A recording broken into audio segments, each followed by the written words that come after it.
Shalom आप सभी को।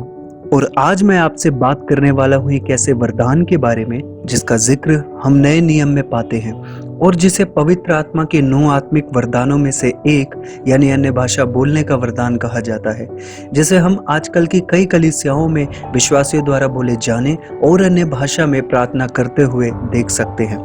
तो अन्य भाषा आखिर क्या है और क्यों आज हर विश्वासी इसे पाने की होड़ में लगा हुआ है, इस बात को जानेंगे। क्या आखिर सच में अन्य भाषा आज भी कलीसियाओं के लिए एक चिन्ह है? क्या आज कलीसियाओं में बोले जाने वाली अन्य भाषा बिल्कुल वही अन्य भाषा का आत्मा है जो पेंतेकोस्टल के दिन यीशु के चेलों पर उतरा, या फिर ये कुछ और ही चल रहा है? हम परमेश्वर के वचनों से आज इन सभी बातों को जांचेंगे। हम इतिहास की कुछ घटनाओं को देखेंगे कि ये सब कैसे शुरू हुआ, क्योंकि वचन साफ कहता है, धोखा ना खाओ वरन हर एक बात को परमेश्वर के वचनों द्वारा परखो कि क्या ये वैसी ही है या नहीं। बाइबल में अन्य भाषा के वरदान के लिए जो ग्रीक शब्द का इस्तेमाल हुआ है वह है ग्लोसोलालिया, जो कि ग्रीक के 2 शब्दों से मिलकर बना है। पहला ग्लोसा जिसका मतलब होता है भाषा, और लालिया जिसका मतलब होता है ले लेना या टेक कर लेना, मतलब आपके जुबान पर आपका नियंत्रण ना होकर किसी सामर्थ का नियंत्रण हो जाना। आज दुनिया भर में 100 मिलियन यानी 10 करोड़ से भी ज्यादा विश्वासी और क्रिश्चियंस ग्लोसोलालिया यानी अन्य भाषा को बोलने का दावा करते हैं और उनमें दुआएं करते हैं। मगर एक सच्चे विश्वासी होने के नाते हमारा ये फर्ज बनता है कि हम जाने कि क्या सच में जो अन्य भाषा आज हम कलीसियाओं में पाते हैं, क्या ये सच में परमेश्वर की ओर से ही है या कलीसिया जाने अनजाने में किसी झूठी शिक्षा की अगुवाई में चल रही है। यदि आप आज किसी विश्वासी और मसीह भाई बहन से अन्य भाषा के बारे में पूछे और बात करें तो यकीनन वो आपको बाइबल में पेंतिकोस्टल के दिन हुई घटना का जिक्र सुनाएगा, जब प्रेरितों पर पवित्र आत्मा उतरा और वो अन्य भाषा में बोलने लगे।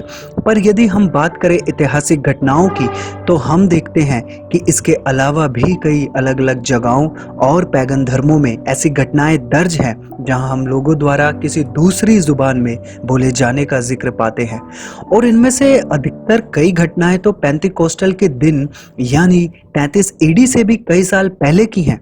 उदाहरण के लिए एक घटना का जिक्र हम मसाया के जन्म से 1100 साल पहले देखते हैं, जहां अमन शहर के एक जवान आराधक पर किसी ईश्वरीय शक्ति का प्रभाव होता है। वो अचानक से एक अजीब और अन्य भाषा में जोर जोर से बोलने लगता है।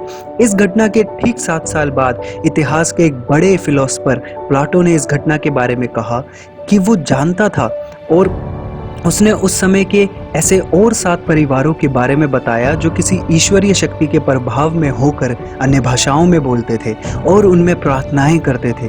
प्लाटो ने कई लोगों को उन्होंने शारीरिक चंगाइयां भी पाते देखा जो लोग इन भाषाओं को बोलने में शामिल थे। प्लाटो मानता था कि कोई दिव्य शक्ति इन लोगों के दिमाग और जुबान पर कब्जा करती थी, जिससे ये लोग अन्य भाषाओं में बड़बड़ाने लगते थे। अब मैं आपसे ये नहीं बोल रहा हूँ कि जो आज अन्य भाषा बोलने का दावा करते हैं वो लोग किसी आत्मा द्वारा जकड़े हुए हैं या उद्धार में नहीं हैं, क्योंकि उत्पत्ति 11वें अध्याय में जब परमेश्वर ने बाबेल में लोगों के बीच में भाषाओं में गड़बड़ी डाली तब उन सब ने अन्य भाषा बोली जिसे वो पहले कभी नहीं जानते थे, और ये सब बिना किसी आत्मा की सामर्थ और प्रभाव के हुआ। एक और ऐतिहासिक घटना जो कि मसाया के जन्म से 100 साल पहले हुई उसे हम देखते हैं, जहां डेलोस द्वीप पर सिलिब्बने के आराधकों को अपोलो देवता के प्रभाव में आकर एक दूसरी भाषा में बोलने का जिक्र हम पाते हैं, जहां ये आराधक सकरी दीवारों में हवाओं के टकराने के कारण भयानक आवाजों के बीच एक प्रेतवादी गुफा में ध्यान लगा रही थी। यही नहीं, इतिहास में ग्रीक और रोमन दुनिया के कई रहस्यमयी धर्मों में लोगों द्वारा अनजान भाषा में बोले जाने के किस्से दर्ज हैं, जिनका जिक्र अक्सर हमें फरीसियों के मित्रा पंथ में, ओसरिस पंथ में, डायनोसियन, यूलिसियन और अफ्रीकी पंथों में, मैसेडोनिया, थ्रेस और ग्रीस में मिलता है। यही कारण है कि मसीहों को और भी ज़्यादा भयपूर्वक इन बातों को समझना और जानना चाहिए, क्योंकि बाइबल में अन्य भाषा यानी ग्लोसोलालिया वर्ड असल में पेंटिकोस्टल से भी पहले इन घटनाओं के लिए इस्तेमाल हुआ।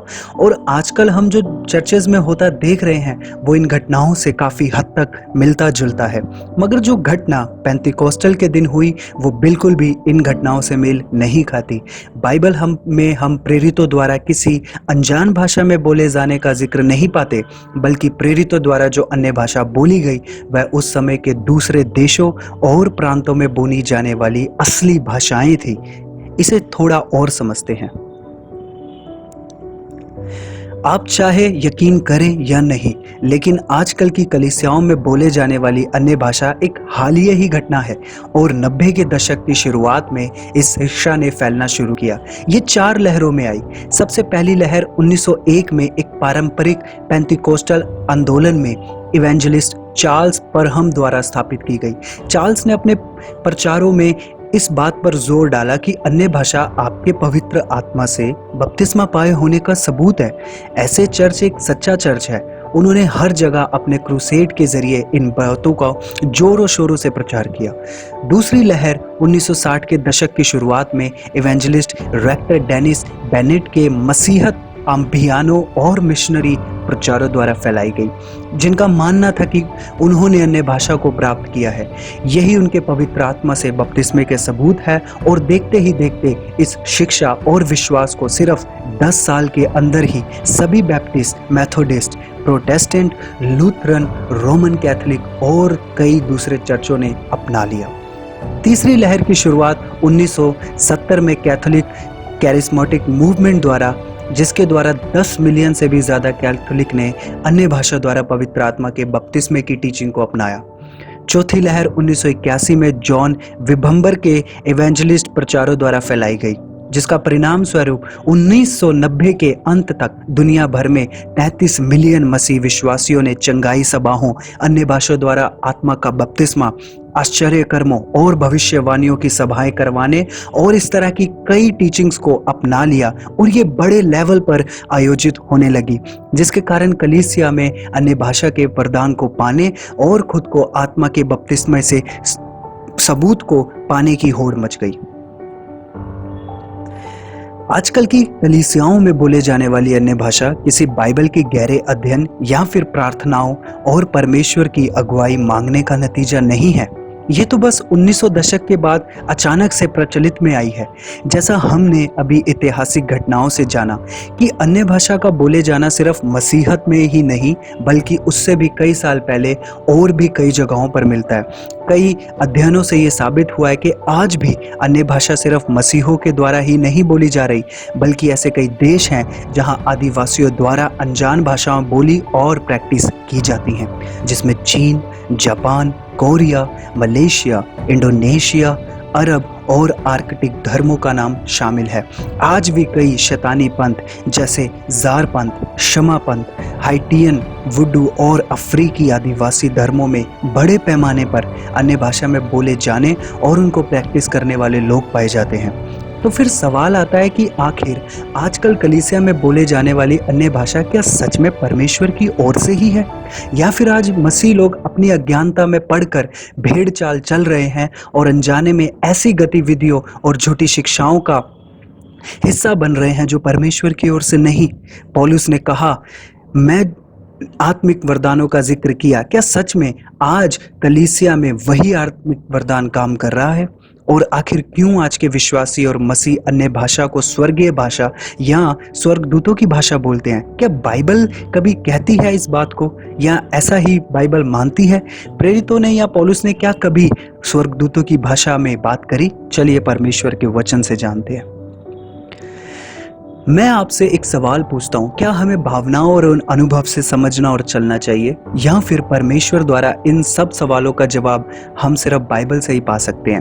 और आज हम इन सब सवालों के बाइबल के वचनों को ही परखेंगे, क्योंकि हमें क्या लगता है इसके आधार पर हमें बाइबल के वचनों को नहीं बदल सकते, मगर हमें खुद को परमेश्वर के वचनों के अनुसार जरूर बदलना चाहिए। दूसरा तिमोथी 3:16 संपूर्ण पवित्र शास्त्र परमेश्वर की ओर से प्रेरणा से रचा गया। ये लोगों को सत्य की शिक्षा देने, उनको सुधारने, उन्हें बुराई या दर्शाने और धार्मिक जीवन के परीक्षण में उपयोगी है।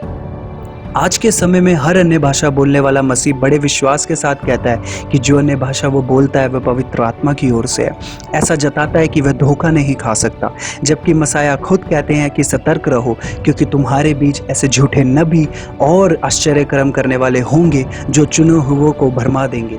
तो यकीनन सिर्फ चमत्कार और भविष्यवाणियां हमारे विश्वास का कारण नहीं होना चाहिए, बल्कि बाइबल के वचन और उसका ज्ञान। इज़राइल देश में साल भर 2 बारिश के मौसम होते हैं, जिसे हम पहली वर्षा और आखिरी वर्षा भी कहते हैं। लेव्य व्यवस्था 11:14 में हम देखते हैं कि परमेश्वर ने इज़राइल से वादा किया कि अगर इज़राइल आज्ञाकारी और विश्वास योग्य रहे तो ये दोनों वर्षाएं अपने नियत समय पर बरसेंगी। पहली और आखिरी बारिश जैसे वाक्यों को कलीसियों के ऊपर परमेश्वर की आशीष को बरसाए और उंडेले जाने के लिए भी कई जगह के चिन्ह के रूप में इस्तेमाल किया गया है, जिसे हम होशे 6:3, जकरिया 10:1 और जोएल 2:23 से 27 में देखते हैं। सो हे सियोन के लोगों, प्रसन्न रहो, अपने परमेश्वर यहोवा में आनंद से भर जाओ, क्योंकि वह तुम्हारे साथ भला करेगा और तुम्हें वर्षा देगा। वह तुम्हें अगली वर्षा देगा और वह तुझे पिछली वर्षा भी देगा जैसे पहले दिया करता था।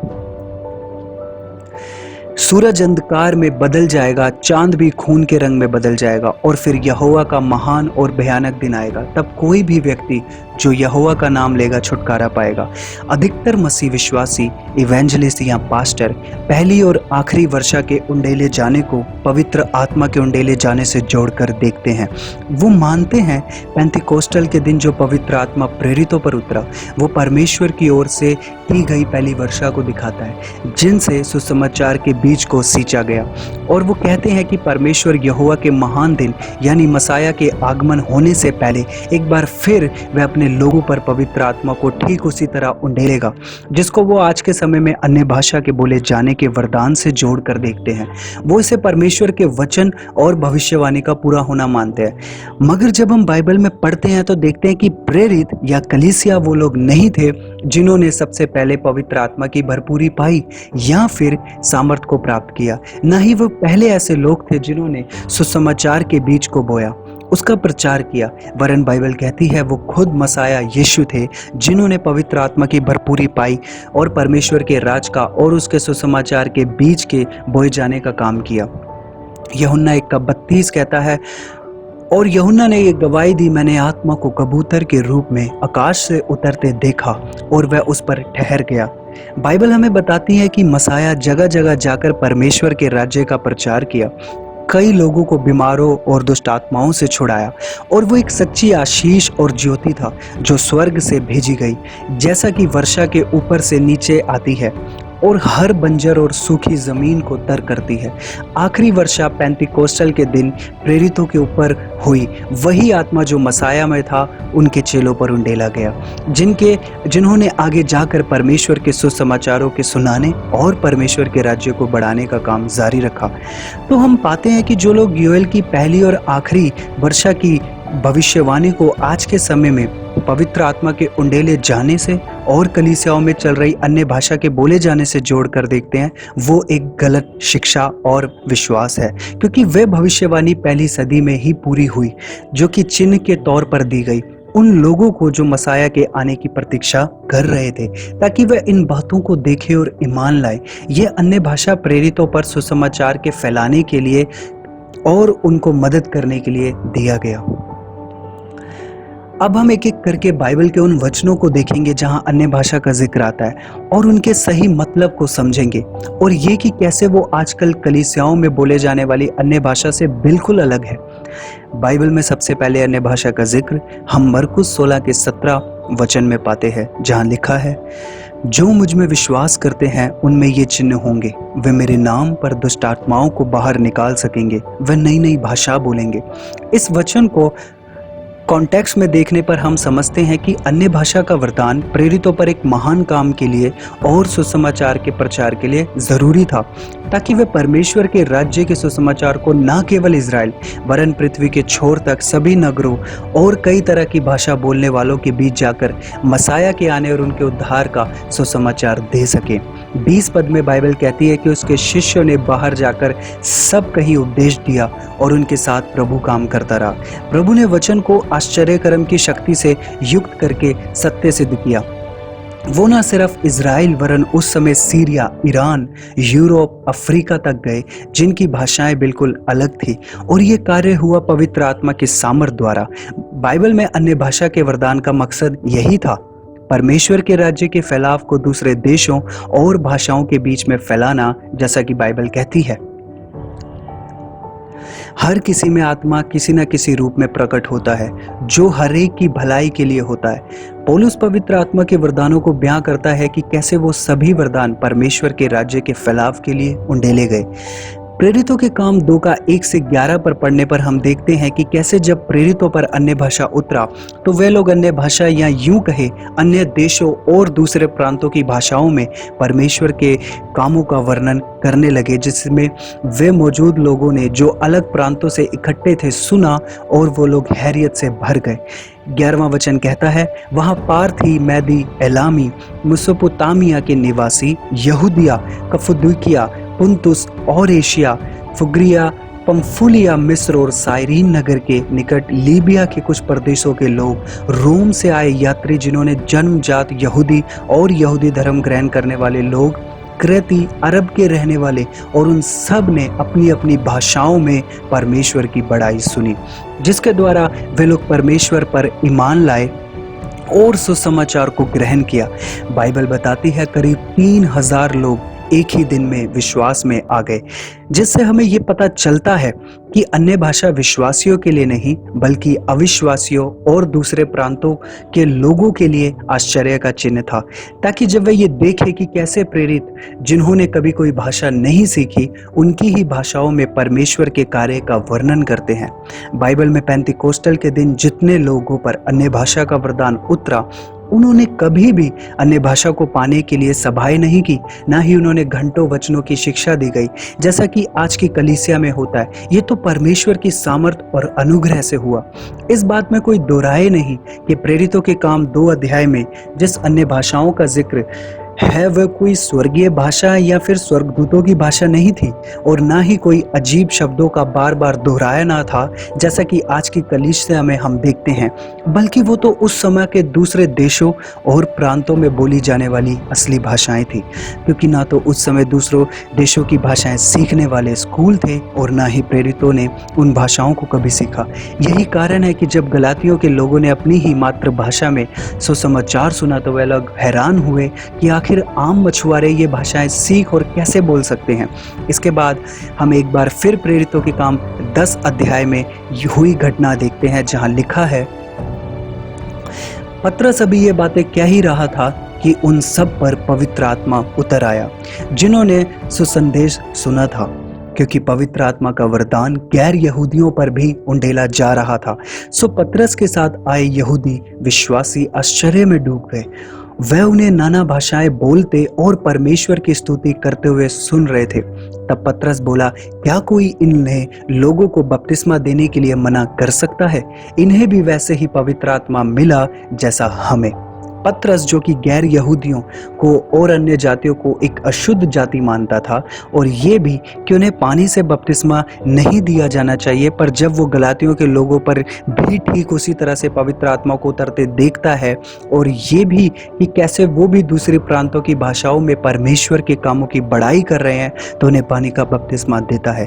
पतरस वचन में इस बात को मानता है कि इन्हें भी वैसे ही पवित्र आत्मा प्राप्त हुआ जैसे हमें। तो हम समझ सकते हैं यहाँ भी विश्वासियों ने कोई स्वर्गीय भाषा या अनजान भाषा नहीं पाई, बल्कि एक असली दूसरे प्रांत की भाषा को पाया।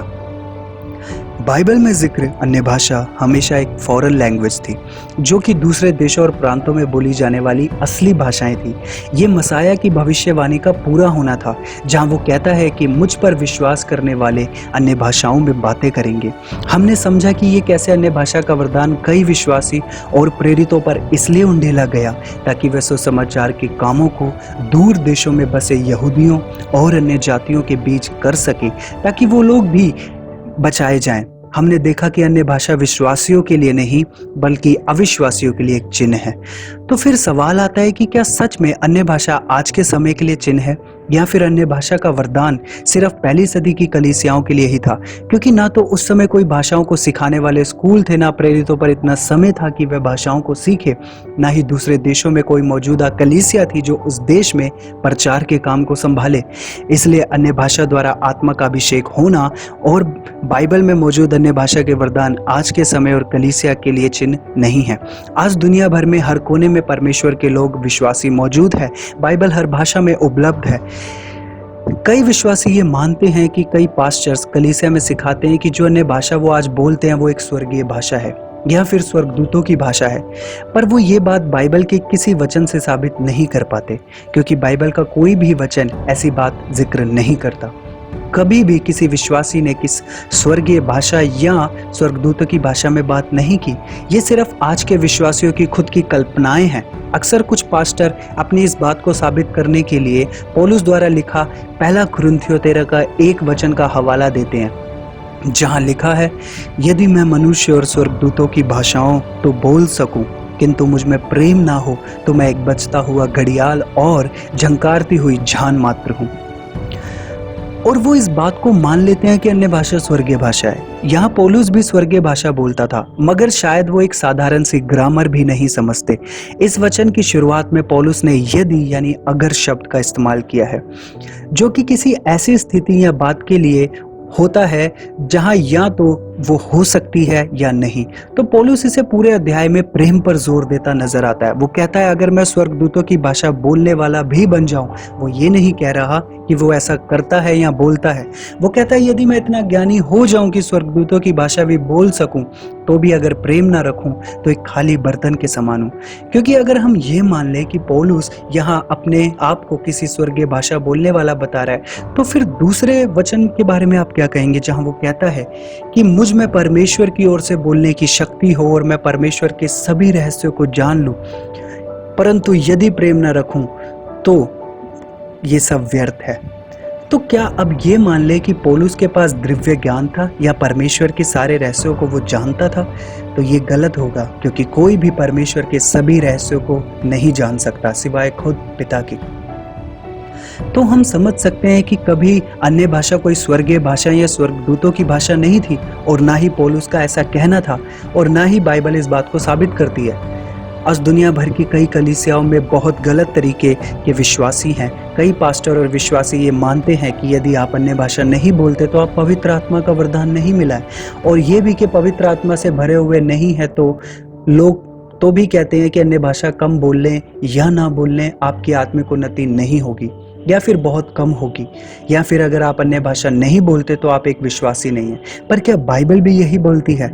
मरकुस 16:17 जहाँ लिखा है, इस वचन पर कई पास्टर विश्वासी बोलते हैं कि विश्वासी ऐसी अन्य भाषा बोलेंगे जो बिल्कुल नहीं होगी या फिर कभी पहले किसी द्वारा बोली नहीं गई होगी। मगर बाइबल से हम समझते हैं कि ऐसी भाषा किसी अनजान आदमी के लिए कभी भी चिन्ह या हैरानी का कारण नहीं हो सकती, जो समाज में कहीं ना बोली जाती हो, क्योंकि वो निश्चय ही आपको पागल मान लेगा। ग्रीक में नई शब्द के लिए 2 शब्द इस्तेमाल किए जाते हैं, जिसमें से एक शब्द का मतलब होता है बिल्कुल नया, पहले कभी मौजूद ना हो। मगर इस वचन में नई शब्द के लिए स्थान पर केनायस वर्ड का इस्तेमाल हुआ है, जिसका मतलब होता है रिन्यू, यानी ऐसी भाषा जो पहले से मौजूद होगी मगर चेलों के लिए नई होगी, जैसा कि हम पेंतिकोस्टल के दिन भी देखते हैं। फिर आगे वचन कहता है कि वे जो मुझ पर विश्वास करेंगे, मगर इस वचन में कहीं भी उद्धार या पवित्र आत्मा का जिक्र नहीं है। अब सवाल ये है कि क्या यीशु का मतलब था कि ये सभी चिन्ह हर एक विश्वासी में होंगे, या फिर क्या मसाया अपने प्रेरितों के साथ एक निजी बातचीत कर रहा था और केवल उन्हें बता रहा था कि देखो, वे जो विश्वास लाएंगे उनमें तुम्हें ये चिन्ह भी देखने को मिलेंगे। क्योंकि अगर हम ये मान ले कि अन्य भाषा ही विश्वासी होने का सबूत है, तो फिर मसाया और भी बातें कही हैं उस वचन में। वो कहता है कि हर एक विश्वासी को दुष्ट आत्माएं भी निकालनी होंगी फिर तो, और उन सबको जहर पीकर भी दिखाना होगा कि वो एक सच्चे विश्वासी हैं, और उन सबको खुद को सांपों से भी डसवाना होगा, और उन्हें हर एक बीमार पर हाथ रखने होंगे और वह ठीक होना चाहिए। क्योंकि पिछले कुछ सालों से मसीहत में एक नई प्रथा चल पड़ी है। उसने मसाया के बोले हुए हर बात को ज्यों का त्यों मान लिया है, ये जानते हुए कि उनका स्वामी तो दृष्टांतों में बातें करता था। अगर हम बाइबल में पढ़े तो पाएंगे कि कई प्रेरितों ने बीमारों को चंगा किया, कई दुष्ट आत्माएं निकाली, मगर क्या वे सब ने ऐसा किया? क्या सब सांपों द्वारा काटे गए? क्या सब ने अन्य भाषाएं बोली? क्या सब ने जहर पिया? एक भी नहीं। और अगर हम ये कहते हैं कि अन्य भाषा बोलना ही पवित्र आत्मा से भरे होने का सबूत है, तो फिर बाइबल में कई ऐसे लोग हैं जो पवित्र आत्मा से भरे थे और जो महान काम किए जिन्होंने, पर कभी भी अन्य भाषा नहीं बोली। ये बात बिल्कुल मूर्खता भरी है, जिसे आजकल के कई पास्टर और विश्वासी सिखाते हैं और मानते हैं। वे मंत्रों की जाप की तरह अनजान शब्दों को बड़बड़ाते हैं और कई तरह के शब्दों को दोहराते हैं। पुराने नियम में कई नबियों और राजाओं पर भी पवित्र आत्मा उतरता था, मगर उन्होंने कभी अन्य भाषाएं नहीं बोली। और फिर बाकी इतिहास में रहे महान प्रचारकों और बाइबल में जिक्र महान सेवकों का आप क्या मानेंगे? उन्होंने कभी अन्य भाषा नहीं बोली, मगर वे सब आत्मा से भरे हुए थे।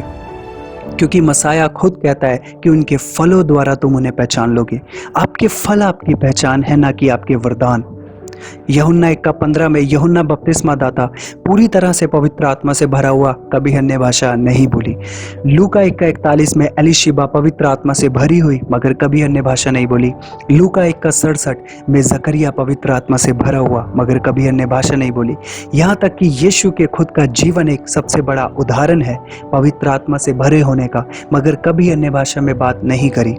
प्रेरितों के काम 4:31 में सभी विश्वासी पवित्र आत्मा से भरे हुए, मगर कभी भी अन्य भाषा नहीं बोली। प्रेरितों के काम 7:55 स्तिफनुस एक पूरी तरह से पवित्र आत्मा से परिपूर्ण, मगर कभी अन्य भाषा बोले ना जाने का जिक्र। और इसके अलावा भी कई सामरी विश्वासी जिन्होंने कभी अन्य भाषा नहीं बोली, मगर वे सब पवित्र आत्मा से भरे हुए थे। सच तो ये है कि वरदान नहीं, बल्कि विश्वास द्वारा ही आपका उद्धार है, और विश्वास ही आपके आत्मा द्वारा भरे होने का सबूत है। गलातियों 3:14 कहता है, विश्वास के द्वारा आत्मा की प्रतिज्ञा को ग्रहण करो। गलातियों 3:2 कहता है, विश्वास के सुनने द्वारा तुमने आत्मा को पाया है। गलातियों 3:5 कहता है, विश्वास के सुनने के द्वारा आत्मा की सेवा तुम्हें मिली है। इफिसियों 3:16 और 17 कहता है, पवित्र आत्मा द्वारा सामर्थ तुम्हें दृढ़ करता है कि विश्वास के द्वारा मसीह तुम्हारे दिलों में बसे। तो आखिर में इन सब बातों को देखने और समझने के बाद हमने पाया कि कैसे बाइबल में जिन अन्य भाषा के वरदानों का जिक्र हम पाते हैं, वो सच में एक दूसरे देशों और प्रांतों में बोले जाने वाली भाषाएं थी, जिसे पवित्र आत्मा के सामर्थ द्वारा प्रेरितों और कई विश्वासियों को बोलने का अनुग्रह प्राप्त हुआ। और हमने बाइबल में कई वचनों को समझा कि कोई स्वर्गीय भाषा या स्वर्गदूतों की भाषा मनुष्य द्वारा बोले जाने का जिक्र नहीं है। अन्य भाषा में बोलना ही आपकी उन्नति और पवित्र आत्मा से भरे होने का भी सबूत नहीं है, क्योंकि कई महान विश्वासी जो पवित्र आत्मा से परिपूर्ण और बुद्धि और विवेक से भरे थे, उन्होंने कभी अन्य भाषा नहीं बोली। बाइबल हमें बताती है कि जो अन्य भाषा पेंतिकोस्टल के दिन प्रेरितों पर उतरा, वो असल में परमेश्वर के महान सुसमाचार के काम को बढ़ाने और दूसरे देशों तक ले जाने के लिए सहायक था, और कि ये मसाया द्वारा पहले से की गई बातों का पूरा होना था, जहाँ वो कहता है तुम अन्य भाषाएं बोलोगे। पेंतिकोस्टल के दिन की घटना बाइबल की एक और महान भविष्यवाणी का पूरा होना भी है, क्योंकि जब लोगों ने उन्हें अपनी जुबानों में बातें करते सुना तो पूछा, क्या इन्होंने मदिरा पी है? जिसका जवाब पतरस ने कहा कि क्या कोई मदिरा पिया व्यक्ति इतने होशो आवाज में बातें कर सकता है? जिसे पतरस योएल नबी की भविष्यवाणी का पूरा होना बताता है, जहां लिखे हैं कि उन दिनों में अपना आत्मा हर एक जाति पर उंडेलूंगा। जिसे सुनने के बाद वह मौजूद सभी यहूदी जो कई देशों और प्रांतों से वह आए थे, उन्होंने विश्वास किया और कलीसिया हर दिन बढ़ने लगी। मगर अफसोस, आज के समय की कलीसिया बिना इन बातों को समझे और जाने एक अजीब ही भेड़ चाल चल रही है। आज परमेश्वर के अगुवे बिना कुछ सोचे समझे इस गलत टीचिंग को सिखा रहे हैं और खुद भी उसमें शामिल है। वो बिना वचनों को समझे अपने ही भावनाओं में और कल्पनाओं में इन सब बातों को कर रहे हैं। आज कलीसियाओं में बोले जाने वाले अन्य भाषा बाइबल वाली अन्य भाषा नहीं है। जो कोई से अजीब शब्दों का बार बार दोहराना और घंटों उसे उच्चारण करना है, जिसे ना तो बोलने वाला और ना ही किसी दूसरे देश का कोई व्यक्ति समझ सकता है। ये सब पिछले 100 सालों से अचानक से ही बड़े बड़े प्रोटेस्टिक प्रचारकों और इवेंजलिस्ट एवं मिरेकल वर्किंग क्रूसेड करने वाले प्रचारकों ने परमेश्वर के वचन को तमाशा बनाकर रख दिया है। उन्होंने परमेश्वर के सुसमाचार को छोड़ कोई और ही समाचार कलीसिया में सुनाकर कलीसिया को डुबा दिया है। मगर हमें जो अब्बा की सच्चाई से सेवा करना चाहते हैं, जो पिता के साथ जीना चाहते हैं, इन सब बातों का विरोध करना है और इन सब बातों से बाहर आना है। हमें ये नहीं भूलना चाहिए कि शैतान हर एक बात को प्रोवाइड करवाता है जो ये जाति ढूंढ रही है ताकि उन्हें भटका सके, फिर वो झूठे चमत्कार, चिन्ह, शिक्षाएं, दर्शन, वरदान ही क्यों ना हो। हमें इन बातों की खोज में ना होकर सच्चे परमेश्वर और विश्वास की खोज में रहना है, जो हर व्यक्ति को उसके काम के अनुसार फल देने वाला है। जैसा वचन कहता है, ये ढीठ और क्रूर जाति चिन्ह और चमत्कारों की खोज में है। हमें ऐसा नहीं बनना। उम्मीद करता हूँ इस वीडियो के जरिए आपको कई बातें सीखने को मिली। अगर आपका कोई सवाल है, आप हमें कमेंट करके पूछ सकते हैं। शालोम।